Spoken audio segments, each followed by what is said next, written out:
સ્વાગત છે।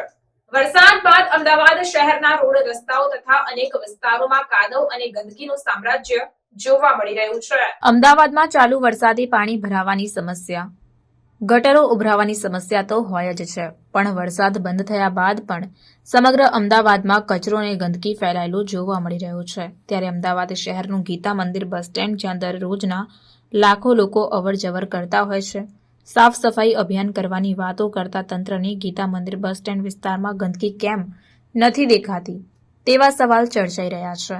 વાત કરીએ તો ગીતા મંદિરના બેઝમેન્ટમાં જવાના રસ્તે પાનની પિચકારીઓ દુર્ગંધ મારતા પાણીનો ભરાવો થઈ ગયો છે, પણ સફાઈ કોન્ટ્રાક્ટર કે સફાઈ કામદારો દ્વારા આ ગંદકીનો નિકાલ કેમ કરવામાં આવતો નથી? રોગચાળાને આમંત્રણ આપતું આ ગીતા મંદિર બસ સ્ટેન્ડનું બેઝમેન્ટ ભરાયેલા પાણીમાં મચ્છરો પેદા થવાનો ભય સેવાઈ રહ્યો છે, તે છતાં તંત્ર નિંદ્રાધીન હોય તેમ લાગી રહ્યું છે। શું ટીવી ચેનલના આ અહેવાલ બાદ જ સફાઈ અભિયાન હાથ ધરવામાં આવશે, કે હજુ પણ ગંદકીને યથાવત રાખીને અવનવા રોગોને આમંત્રણ આપવામાં આવશે? તે ચર્ચાનો વિષય બન્યો છે।